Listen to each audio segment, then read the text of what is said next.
What is up, everybody? Welcome to the Perfectly Blended Podcast, Season 5, Episode 20. Today, we're going to talk about using your gut in marriage, and that's coming up right now.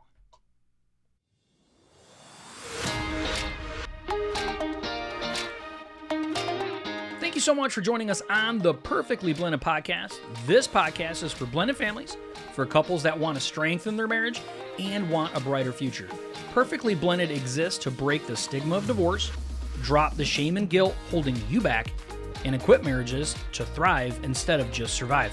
We believe all that is possible in this life is based on the power of Jesus Christ and His ability to restore us fully. Let's dive in.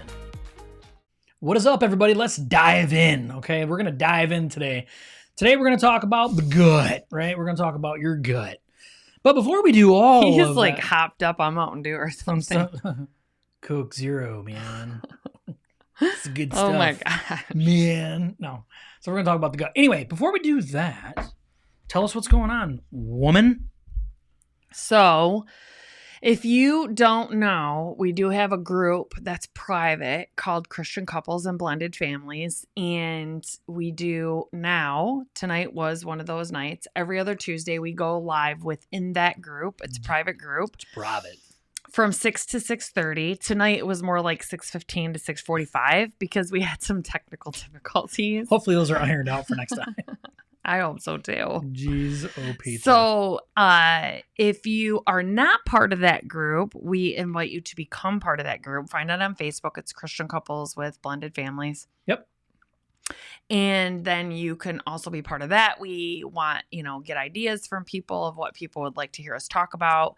It's interactive. Hi, Stacy. Happy Tuesday. It's interactive. A couple weeks ago, we talked about the different parenting styles. If you watch our podcast, we've done it on the parenting styles before, but it's more intimate in that group, and more people, because it's private, more people are willing to maybe share some things, and it can be more interactive. We want this to be more interactive, but it is more interactive, in a private group. So just wanted to throw that out there and throw it up and throw it out. I think that's all we have. Go to joshandkristy.com. We have our website, joshandkristy.com, if you haven't checked that out, and became part of our email list because we send a blog out every Monday, and I'm super proud of the blog. Yeah, that's Kristy's baby. Josh can be super proud of all of these little, when it goes and all of that stuff, and all the beautiful things, like when we talk about our chore board and he brings up these, like when we shared parenting styles and he brings up all these graphics, all these things. That's all Josh. Okay. The blog is me. Stacy's like, your blog is also amazing. Thanks, Stace. Stacy's always there to help make you feel good about yourself. Yeah. That's right. Thanks, Stacy. Super nice. And if you need or know someone, she said, man, you mentioned your blog before I did. Oh. Yeah. See? Here we go. She's ahead of the game. We, Josh and I do marriage coaching as well for any marriage we would do it for, but primarily blended marriages, step-family marriages. Yeah, that's where we have a lot of experience with. I mean, we could have experience in a nuclear marriage too, because we've already failed at that once. So we can tell you what not to do. And no, we have a pretty good one. So right. Yeah, we wouldn't tell you to get divorced. So that's what we wouldn't tell you to do. No. Right? That's actually, we have had to deal with we have a podcast, we do marriage coaching all because of divorce. And a blog. In a blog. And a group, Christian Couples and Blended Families. On the laundry list of things that we do, right? We're writing a book right now. Yeah, that's actually something that Kristy's very excited about. She's been working. That's my baby too. She's been working furiously at it. Yeah, she's got it's awesome. She's already been pounding away at it, which I love. Like her commitment level is so high. I really appreciate it. And I have another thing I'm going to brag on her here in a minute about. Oh, man. But something that is amazing about her is when she puts her mind to something, she just gets going on it. And I love, because rough drafts are really, really hard with books, but it's not though. Like she just does it. Like misspells, like all this stuff, like who cares? And that is amazing. I'm not good at that. Like, I'm really, really bad at that. And they're like, oh, no, you shouldn't go back and correct it. And I'm like, I hate the little red line on the computer when it tells me a word's misspelled. And so I get like super focused on that, which is really bad. Like, that's super bad. Analysis paralysis. It is. I'm really bad at that. Like, details are like my thing, and that's a bad thing to have. But that's why all of our stuff is so good, is because Wow. I would have been like, with the graphics and stuff, I'm like, that's good enough. Good enough. So today what we're going to talk about is your gut, right? Your gut, how to use your gut in your marriage. And this is actually an acronym that Kristy came up with. And I think it's great. Like, I love the word gut. Number one is like, yeah, we all want to use our gut, but like, what is it that our gut can tell us? And the stuff that I'm like stumbling over my words because I think it's just so good. Okay. I want to explain how I came up with it first. We don't care. We just want to hear it. No, I'm just kidding. Yeah, we want to hear it. Tell us. So I know I've talked about this, a couple times. We have like a lot of episodes now. So it's probably been like 1 or 2 episodes I've mentioned for our, at my work, for our team. We do a motivational call every morning, and it's about a video. And we each rotate whose turn it is for the week to send out a motivational video. And you have to pick a theme for the week. So it is... like this week, someone else's turn is doing it. It's on mental toughness. So she's sending out all these cool videos. So far, there's been 2, because today's Tuesday. But they're really good. And the theme is supposed to be like how to develop your mental toughness and all these motivational things.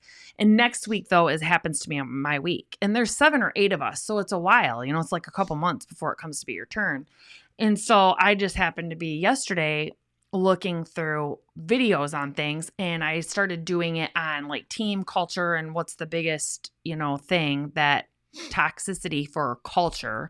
And one of the biggest things is gossip, right? So a lot of the videos are talking about, and I'm sure if you watch motivationals or anything like this, this is a common thing. It says that it's supposed to get streamed through an average of 3 to 5 things. But a lot of the videos talk about, is it truthful? Is it honest? Is it kind? And a lot of the videos had the same 3 things: kind, useful. They didn't say useful. Kind, truthful, and is it positive or negative? Is it going to add value to me and this person's relationship or not? And so I started playing around with the words, like the main 3 things I heard in the videos. Ahead. I won't. Okay. So I started playing around. I would have, so I'm glad you said that. But I started playing around with the main 3 points I heard repeatedly in these videos about gossip. And I'm like, man, that's really cool. How could I change the words to what it would be an acronym that I could remember? And so I came up with them. And then I'm like, man, that's really cool, actually, that it worked out that way. And I came home and said something to him, and he was just like, that is awesome. And I love it when he has that reaction to my stuff, because he's super like creative, thoughtful person. So a lot of times when I bring him the things, he's like, yeah, that's good. And I'm just like, I want the reaction all the time of what I got last night. I'm just like, yeah, that's what I want. That's the reaction that I want. So yeah. It is good though, and it's something that's easy to remember. And the stuff that matches each letter of gut is really useful. It's like, it's important and it makes sense, and it's, there's a lot of stick-to-itness to it. So anyway, so we want to dive right in, right? So gut. So how to use your gut. What were you going to brag about me about? In your marriage? About this? Like, what are you talking about? Like, I was bragging. Like, what else is? Her hair looks amazing. Like, I don't know what else. What else are you looking for? Like, you're so funny. I'm like, what were you going to brag at me about? I did. I bragged about this. Okay. Okay. And then you want to talk about it. So anyway, very creative. It's very awesome, and we really hope and pray that you guys find as much value in this as that I do. Okay, because I'm going to copyright this. It's really good, as you should. Right? Okay, so the first letter, G, what's that stand for? G, and you have to ask yourself, these are 3 questions to ask yourself, right? G is it good? This is the first letter in gut. Good. You go with your gut. Yeah. It's G. Is it good? So you want to tell yourself, and you can relate this to any relationship that you have, especially your marriage, right? So if you're not around your spouse, this could be twofold. If you're not around your spouse and you're talking about your spouse to someone else when they're not around, unless it's a confidant, like a mentor that you're going to, it's a trusted person that you go to when you're having issues for advice and things like that. Other than that, if you're talking about your spouse to someone, you need to ask yourself, is it good? Is what I'm telling this person a positive thing, a good thing about my spouse to this person? Because you want to be uplifting and edifying your spouse to other people and not talking negatively about them and cutting them down. It also could be when you're talking to your spouse about something or about an issue that you want to talk to them about. Are you bringing it up in a good way? Is it good? Is it going to be productive to your marriage to say, hey, I'm coming to you because this is something good that I want to talk to you about, whether it's an area of opportunity or not. It is good to elevate your relationship to the next level. So it could go twofold with that. Yeah, and I look at this one as like, is it good when I'm out someplace where my spouse is not? Is an action that I'm about to take, is it a good action, right? Is it something that I would be proud of? And let's be honest, like, we're adults, right? And we know the difference between right and wrong. And I'm not talking about can we convince ourselves to make it good, but let's be honest with ourselves and say, this is my gut, right? This is a gut thing. Like deep down, like, do I feel tension when I am going to do this thing? Do I know that this is actually a good thing? It doesn't matter whether our spouse is there or not. It really doesn't, because it's about our integrity and our character. And is this thing actually good? Is this conversation I'm going to have with this person actually good? Should I do this or should I not? I mean, we've recently had someone sharing with us about having friends of the opposite sex, right? And we're proponents of that's a bad idea. It's just a bad idea, right? Are we saying that stays true across the board for everybody? No, but that's what we believe. If you want to take everything to the next level, you avoid things that can cause cracks and issues. Is it good? Is it actually good? And let's just be honest about the friends of the opposite sex. Stacy and Doug are some of our best friends, right? So Doug is my friend, right? I'm not going out to dinner just me and Doug, right? I'm not going to hang out with Doug. Or like Josh, I used to work with majority men, and one of those guys, his name is Ron. Him and I still communicate. Like, he'll still comment on stuff on our Facebook. He came to Garrett's open house last summer. Like, he's still a friend, a confidant. But Ron and I going out, on a Friday night to hang out as friends together, without Josh? No. And he's not Josh's friend. He's my friend, type of thing. So brothers and sisters go out alone, she said.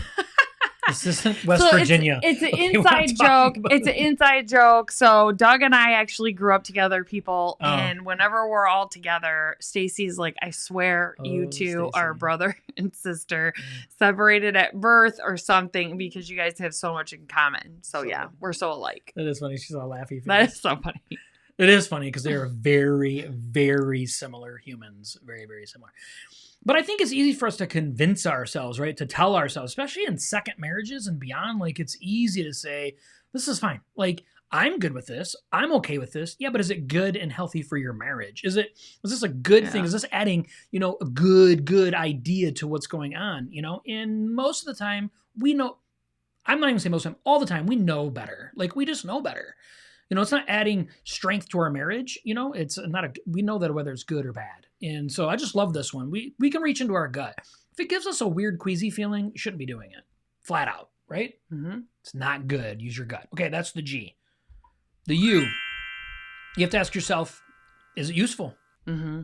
So the useful part is it going to be productive? So if you are going out and you're not with your spouse and you're talking about your spouse to another human being, is it going to make that person, is it useful for that person to know this? Is it going to benefit them for being able to communicate with your spouse about something or about how they feel about them in a positive way? Is it useful? Does it make a difference to them or not? Or are you just annihilating their character to this person because you're angry and it adds no value to the conversation or to the relationship whatsoever? Yeah. That's the reason why it has to be useful. Like, do they maybe need to know, hey, Josh is in charge of this. Josh's guidelines for this thing is this. I know it's stupid, but That's not it. That's not useful to that. Josh's guidelines for this when it comes to coming to CR, and CR's guidelines for this are this, this, and this. Yeah. You don't tell them if you feel it's stupid or not. You don't tell those things because it's not useful. Yeah, and I think when I think useful, I think value, right? Yes. When you instantly said this to me, I thought value. There's so many times that we can argue with our spouses about something, but is there any value? Or, is winning this conversation, is winning this argument, is it really going to bring value to your relationship? Or is it just to have a victory for yourself? And so when we think about ourselves in the way that we handle our spouses, is this actually bringing value to what's going on? Is me going out with my buddies every single weekend, because it's nice out and it's golf season, is actually useful to my marriage? Is this value? It may be valuable to me, but is it valuable and useful for us? To the relationship. Yeah, right. To us. And we have to remember, our goal on this earth is God tells us that our most important relationship on this planet is with our spouses, right? Our first overall is with him, of course, but on the planet is our spouse. So we have to make sure that we make our spouse the most important thing, value them the most, and then we can start working down my spouse doesn't care if I go golfing every weekend. Maybe they really don't care. Maybe they're cool with that. Maybe that's fine. That's great. But if it doesn't add value to your relationship, or if it takes value away or is not useful, you really have to evaluate the way that you say things and do things. I think it's really, really important. Well, yeah, and you have to remember, your marriage is the most important relationship. It isn't with your kids, even though a lot of people want to feel that way. It isn't with your friends. It isn't with anyone else. It is with your spouse. I mean, Adam in the garden, I've heard this multiple times in many sermons too, and I didn't even realize it. It hit home with me when I heard it in a sermon or once. Someone was like, Jesus was walking through the garden with Adam. Adam was able to see him, communicate with him, have a relationship with him. And Jesus still said, I'm going to create for you a helper. So one of my biggest pet peeves is when, people will post something on Facebook. And now, let's be honest, this isn't a recent thing because the only thing people posting about now is the Roe versus Wade or gas prices or Biden at this point. But years ago, people would actually post other things on Facebook. Other than those three. Yeah. So someone had posted, do you truly believe that there's soulmate, or I'm still searching for my soulmate? And someone had commented on it from our church that was like, all you need is to have a relationship with Jesus. And I'm like, gag me with a spoon. Okay. Of course you need a relationship with Jesus. That should go without saying. If we're all Christian, we all know we are supposed to have a relationship with Jesus.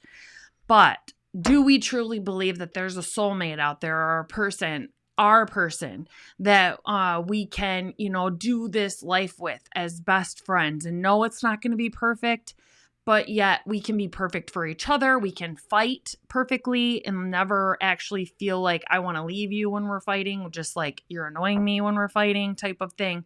Is that out there? Is that true? And the answer to that is yes, because Jesus was with Adam and told him, I'm going to create for you a helper, someone to come alongside you and be your partner in life.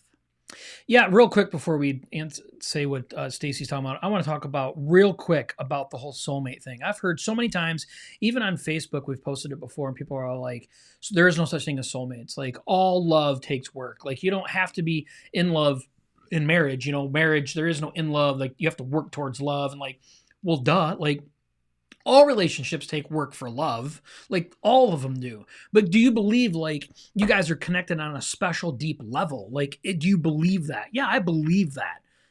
Does it mean that, if I don't have to try ever with anything with Kristy, and it's just everything comes natural, she just loves me for just everything that I am, and I just love her for everything that she is? No, it's not that simple, right? But it's not that simple. We have to work hard at our relationship, and we do. But do we believe we're innerly connected on a deep, visceral level? Yeah, we do believe that. Mm-hmm. And I think that's kind of sidestepping all of this. But it is. But I do want to talk about that because you brought it up, because it's just that irks me, when people say that, but oh, there's no such thing as that. Okay. I just rabbit trailed because we were talking, I wanted to bring up, you had said something about the marriage is the most important relationship. Yeah. And I brought up like, yes, Jesus said it in the garden. Yep. And Stacy says, yeah, people just don't get it when you say that you don't take vacations without your spouse. You're right. Like the majority of the world, and this is the problem, right? The majority of the world, they do that. Right? The women go behind the backs and they talk poorly about their husbands, that they're big children and that they're lazy and they do nothing and all they want to do is be dirty and be nasty and be this, right? Blah. And then the guys go to work and there's like, my wife's nothing but just a nag hag, and whatever. Treats me like a child. Treats me like a child, right? She micromanages everything I do, even cutting the lawn. I can't do anything right. So the people that want to live their life at a higher level are always going to be misunderstood. Yeah. That's the fact. Like people are never going to get it. They're just not going to get it because they don't want to get it. 1%. It is. It's the 1% club. Do you want to take your family and your marriage and your life and your faith to the next level? Most people don't. Now they want that result, but they don't want to do what it takes to get there. Mm-hmm. And they figure, YOLO, right? You only live once. Like, I don't even like my husband. So. Or FOMO now, fear of missing out. Fear of missing out, yeah. But it's right. Yeah, it's like peer pressure. It is like peer pressure, Stacy. It honestly is. But we have to remind ourselves, like, we're not in it to please other people, right? We're here to honor God with our lives, and we allow him to bring that joy. And if we really pour into our marriage the way that he's designed it, the joy will come. Like it just does. Am I wrong? Mm-mm. I mean, one of the things, Josh and I went to a concert years ago, a Christian concert with some people that we don't hang out with that often. We just all happened to go together. I don't remember even what it was. And I remember Josh was like, I'm going to go to the bathroom. And I'm like, well, I'm going to go with you. And one of the girls was like, oh, you guys go to the bathroom in tandem too, or something like that to me. And it's so funny because I'm like, well, yeah, if I am going to the bathroom, I'd prefer to have my husband walk with me to go to the bathroom only because you don't know, I struggle with anxiety and I struggle with social anxieties and sometimes I have a panic attack and I need to go outside. I just feel better when I'm around him, especially this was in the beginning of a relationship. I was newly sober and I struggled with a lot more emotional, mental things. And it's just like, people don't have to get your relationship. That's why, like, if you have these even standards for your relationship for G.U.T, and before you're even speaking about your spouse and you're around someone, it's always good and it's always useful and it's always the third word. I'm not going to jump ahead. That people don't have to understand your relationship at all. And most people won't understand. Yeah. That's got to be okay. And I've just gotten really comfortable with saying to people like, well, hey, you don't live in my house and I'm not married to you. So I don't have to have you accept it or nor like it. And I'm confident in that. Kristy will tell you as a guy, like, I don't care what other men think. I just don't care because I'm happy in my relationship that I have. And I've had family where they've shared with me about how like they feel like things are just not right and this is wrong. I'm like, yeah, it is to you because you're not in the middle of it and you don't really know what's going on. You're just, people want to bring us into their misery a lot of times instead of allowing us to just be happy in what we have. And so they don't understand. And that's okay. And that's okay. It was all right. Okay.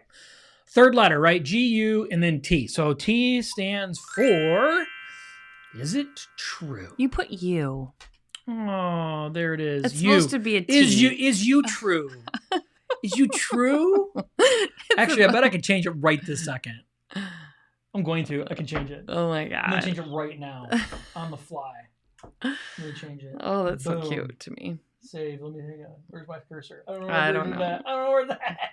I'm going to change it. Anyway, so talk about it. True. It was over on the iPad a second ago. Here it is. Okay. So, T is it true? So, is it good? Is it useful? Is it true? So, and I'm talking about like, is it actually true? Not to what you're feeling at the time. So you're talking to somebody about your spouse and you're just like, oh, they probably are thinking about another girl anyway, or they probably don't even really want to go on a date with me anyway. Is that actually true? Do you really feel like your spouse really feels that way? Or is that just an emotional response that you're having? Drama queen. Right. Yeah.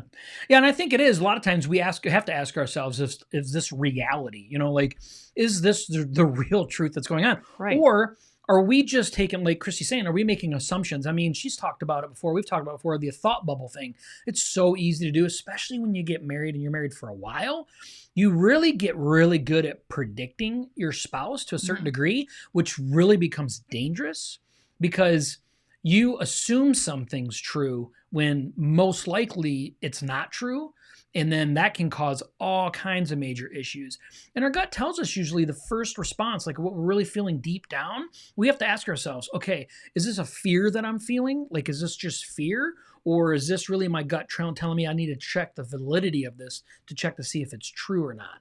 And those are healthy conversations. That's why people really are afraid of conflict resolution, because they don't want to get into the conflict of it.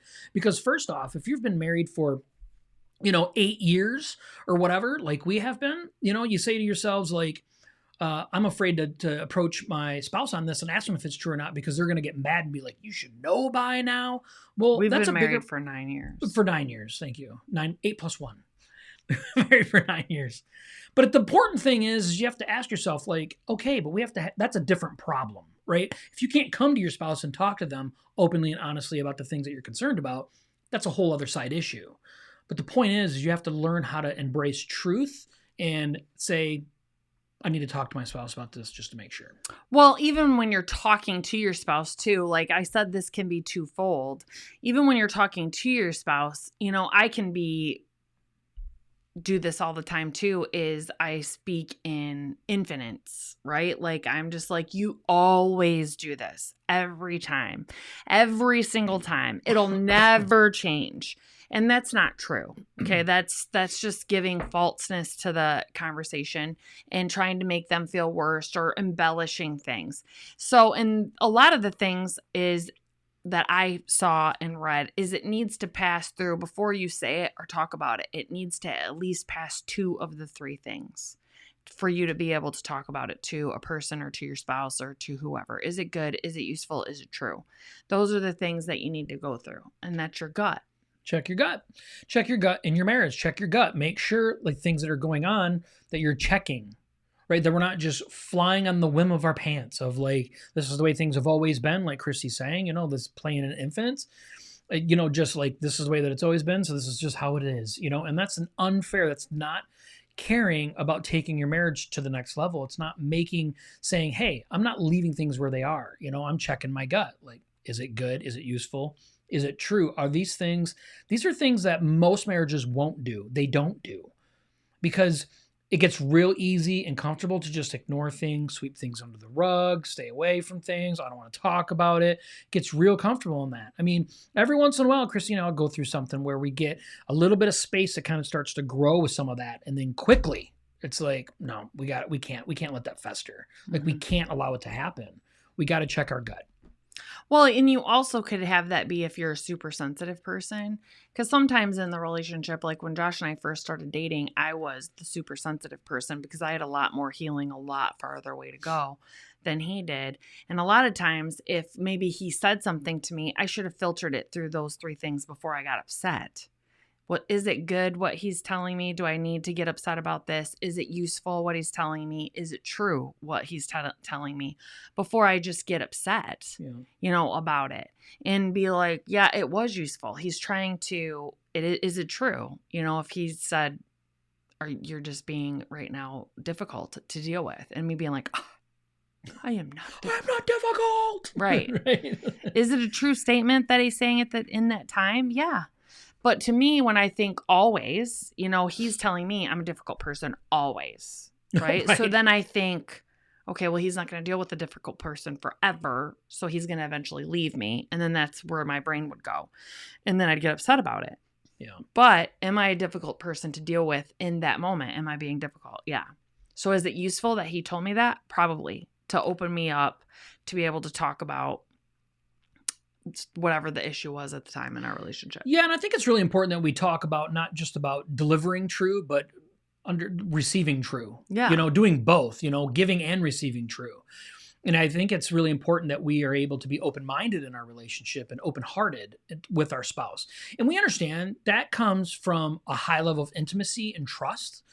And that's why these gut things do matter. Like it's a constant work. Like you have to constantly be working on that, because it's real easy for you both to have a time or a season where you're very tired and stressed, and words seem to be a little more sharp than normal, and things seem to be a little more mean or angry, and it's like, ugh. And then all of a sudden now, because it's just what we do naturally, we take that on as that's what's going to weigh, that you're always going to treat me. It's how you think about me. It's, you don't value me. And now we use that as the ultimate truth. And now we have this new filter that we do that in. And instead of saying, wait a minute, like, I need to really sit in this and really think, like, okay, let me evaluate everything that's going on. Like, is this really the truth of the situation? Am I telling the truth with this? And am I receiving the truth in the situation for what it is? Right. Because that's why a lot of people remember HALT, right? HALT, hungry, angry, lonely, tired. So if you're getting upset and you're, getting stressed out about things, or you're not receiving things well, you need to check and be like, am I hungry? Am I angry? Am I lonely? Am I tired? Angry meaning, like, are you grumpy? Like, are you in a bad mood? Yeah. So you don't necessarily have to be angry, like, about something happened to you, or you're just in a bad mood. So that's what that means. Are you hungry, angry, lonely, or tired? Yeah. And then if you can recognize that, then you can start being more open to, like, yes, I need to be more open to receiving things right now because I know I'm just tired. So then you could go through, is it good? Is it useful? Is it true what this person is trying to tell me? Now that I recognize I may be more impatient because I'm tired. Mm-hmm. And then it's all a check and balance. And that will help you to be not reactive or emotional in a situation and just react to it, and be able to pause for a moment and process what's being said to you. And you can even verbalize that to the person. I'm really bad at that. Like, people will talk to me and I'll just sit there for a second, and people are just like, hello? Like, if I'm on the phone, like, are you still there? And it's like, I'm sitting for a minute, because if what they said to me in that minute makes me want to just word vomit on them, which I sometimes will, or upset me, I need to process it and be like, okay, let me filter this through these things really quick to make sure. And it takes me a few seconds to do that. Yeah. But you can say that to the person. Like, just give me 1 second. I'm just, like, processing what you're saying, because I don't truly, like, it's taking me a while to go around the mountain, And that's why it's important to have things like these acronyms, right? Yeah. Like HALT or GUT. Is it good? Is it useful? Is it true? Like, we have to be able to check ourselves, because we don't want to just react. We want to be able to respond. Yeah. And that's really what saves marriages, to be honest with you. It is. We'll do it in a healthy way. All right. We want to thank you so much for being here. We hope you found some super awesome value in this. If you haven't had an opportunity yet to visit our website, I think it's on the screen. I think I put it on there somewhere. You did. Yep, joshandkristy.com. Check it out. We have a bunch of stuff going on. We have some new courses that we've uploaded. We've began doing that. We have a lot of stuff coming up. We have a book that we're working on right now. We just have a lot of things in the fire that we're working on. Plus, if you have not joined our private Facebook group, please do that. Please do that. It's an awesome place to be able to come in a safe way and share what's going on in your life and bounce it off of not just us, but other members. There's approximately 280 members that are in this group right now, and growing daily, to be honest with you. So, and get on our email list. And then, get the blog. And then absolutely get on the email list, because we send it out. We don't spam. We send out maybe 1 or 2 emails a week. To be honest with you, we're not those people that are sending in 6 a day. Maybe we should be doing them daily. I don't know. Probably should. Everyone tells you that you're supposed to, and you should. So, but we haven't gotten there yet. Okay, we're not there yet, so you're safe. So, anyway, we want to thank you so much for being here, and we'll see you next Tuesday at 7. Bye.